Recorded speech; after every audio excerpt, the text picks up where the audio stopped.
नमस्कार, मैं निधि विश्वकर्मा। कैसे हैं आप सभी लोग? मैं ईश्वर से प्रार्थना करती हूँ कि आप सभी लोग खुश रहें, स्वस्थ रहें और मस्त रहें। आज मैं जीवन के जिस विषय पर आपसे बात करने के लिए आई हूँ वो विषय बहुत गंभीर है और उतना ही अटल है, और वो है मृत्यु। जैसे जीवन चलता है उसी प्रकार मृत्यु भी आनी है। इस पृथ्वी का कोई प्राणी इस अटल सत्य से नहीं बच सकता। पर जब अचानक ही चलते चलते कोई हमारा हाथ छोड़ के चला जाता है, हम स्तब्ध खड़े रह जाते हैं। असहनीय पीड़ा होती है, दुख होता है, तकलीफ होती है।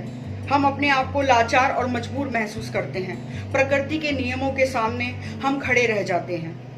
और जब व्यक्ति अपने पीछे बहुत सारी जिम्मेदारियां छोड़ जाता है तो दूसरा व्यक्ति उन जिम्मेदारियों, उन परिवारों के बारे में भी सोचता है और उनके लिए भी चिंतित होता है। और ये हम सभी के जीवन में कभी न कभी घटित होता है। तो किस प्रकार हम अपने आप को संभालें, अपने जीवन को आगे बढ़ाएं, कुछ इसी पर आज चर्चा करेंगे।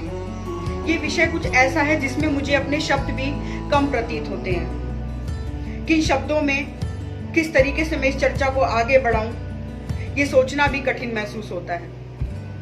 सबसे पहले हम बात करेंगे कुछ आध्यात्मिक। श्री कृष्ण भगवान ने गीता में कहा है कि आत्मा अजर है, अमर है। आत्मा ना कभी मरती है ना कभी मरेगी। आत्मा सिर्फ सफर करती है। जिस प्रकार एक व्यक्ति अपने पुराने वस्त्रों को त्याग कर नए वस्त्रों को धारण करता है, उसी प्रकार आत्मा भी पुराने शरीर को छोड़कर नए शरीर को धारण करती है। अग्नि इसको जला नहीं सकती, पवन इसको सुखा नहीं सकती, पानी इसको भिगो नहीं सकता और शस्त्र इसको काट नहीं सकता। ये वाणी खुद ईश्वर की वाणी है। पर जब हम बात करते हैं इस दुनिया की, रिश्तों की, परिवार की, प्रेम की, तो हमें ये बातें कहीं ना कहीं समझ नहीं आती हैं। हम फंस जाते हैं एक भंवर में। हम उस पीड़ा से बाहर निकलने का रास्ता नहीं खोज पाते। सब तरफ अंधेरा महसूस होता है। ये पीड़ा बहुत असहनीय होती है, पर जिसको जाना है वो जाएगा, ये निश्चित है। एक दिन हमें भी जाना है, सबको जाना है। हम जाने वाले के साथ जा नहीं सकते, पर हाँ, जो पीछे रह जाते हैं उनके सर पे एक बहुत बड़ी जिम्मेदारी आ जाती है, अपने आप को संभालने की, अपने परिवार को संभालने की, अपने बच्चों को संभालने की। ऐसे में हमें बहुत धैर्य और बहुत समझदारी से काम लेना होता है। कई बार ऐसा होता है कि कोई व्यक्ति इतना बीमार हो जाता है, इतनी पीड़ा में होता है और हमें लगता है कि इसकी मृत्यु अब निश्चित है। पर हम उसकी आखिरी सांस तक कोशिश करते हैं कि शायद वो ठीक हो जाए, शायद वो बच जाए। हम सभी ऐसा करते हैं।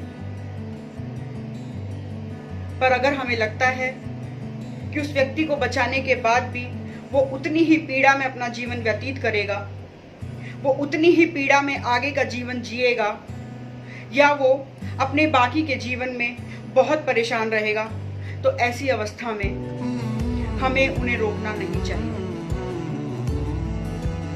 ये बहुत कठिन बात है, पर अगर हम सोचेंगे तो ये बहुत सही बात है।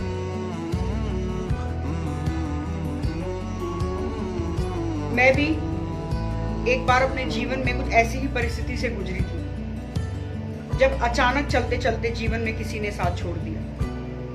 तब किसी ने मुझे एक छोटी सी कहानी सुनाई थी। उस कहानी ने मुझे बहुत आत्मिक और मानसिक बल दिया, और वो कहानी मैं हमेशा हर उस व्यक्ति को सुनाती हूँ जिसका कोई अपना चला जाता है। आज मैं वो कहानी आपके साथ शेयर करूंगी, ताकि ये कहानी ज्यादा से ज्यादा उन लोगों तक पहुंच सके जहां इस कहानी की जरूरत है। जब किसी व्यक्ति की मृत्यु हो जाती है तो वो एक यात्रा पे निकल जाता है। ऐसे ही कुछ लोग जिनकी मृत्यु हो गई थी, वो अपनी यात्रा में थे, ईश्वर तक की यात्रा, या उस धाम की यात्रा जहां एक आत्मा को जाना होता है मृत्यु के बाद। कुछ लोग आगे और कुछ लोग पीछे थे। बीच में एक महिला चल रही थी। सभी के हाथ में एक मोमबत्ती थी, जो उस अंधेरे रास्ते में उन्हें रास्ता दिखाती है। उस मोमबत्ती के सहारे वो आत्मा आगे बढ़ती है। उस लेडी, उस औरत की मोमबत्ती बार बार बुझ जाती थी। तब वो आगे के लोग पीछे आके उसको बोलते थे कि क्या हुआ, तुम्हारी मोमबत्ती बार बार क्यों बुझ जाती है, लो तुम हमारी मोमबत्ती से अपनी मोमबत्ती जला लो और सफर को आगे बढ़ाओ। थोड़ा आगे बढ़ते थे, उस लेडी की मोमबत्ती फिर बुझ जाती थी। तब सब लोग एकत्रित हुए और सबने ये पूछा उस महिला से कि ऐसा बार बार क्यों हो रहा है। तब उस महिला ने बताया कि मैं इस संसार में को छोड़कर आगे आ गई हूँ, अपनी यात्रा में हूँ, पर मेरा परिवार, मेरे प्रियजन जो मुझे बहुत चाहते हैं, वो इतने आंसू बहाते हैं, इतना रोते हैं कि उस आंसुओं से बार बार मेरी मोमबत्ती बुझ जाती है और मैं इस यात्रा को आगे आराम से नहीं कर पा रही हूँ। एक छोटी सी कहानी है, पर इसमें एक बहुत बड़ा संदेश है। जो चले गए हैं उन्हें जाने दीजिए, उनकी यात्रा को मुश्किल मत कीजिए। जानती हूँ बहुत कठिन है, जानती हूँ बहुत मुश्किल है, पर हम इस सत्य को बदल नहीं सकते, हम इसको झुटला नहीं सकते।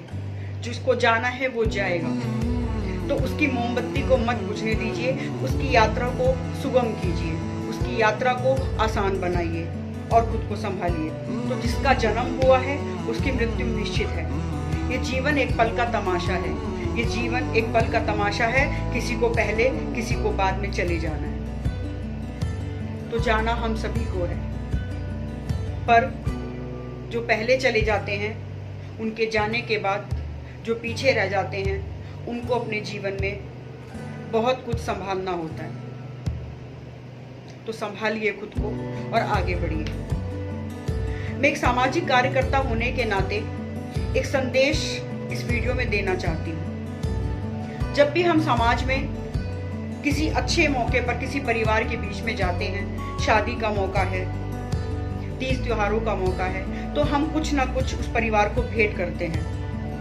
कभी पैसों के रूप में, कभी किसी गिफ्ट के रूप में हम कुछ भी कुछ सहायता करते हैं। मेरी आप सभी से हाथ जोड़कर एक अपील है कि क्यों ना हम इस समाज में एक नई शुरुआत करें।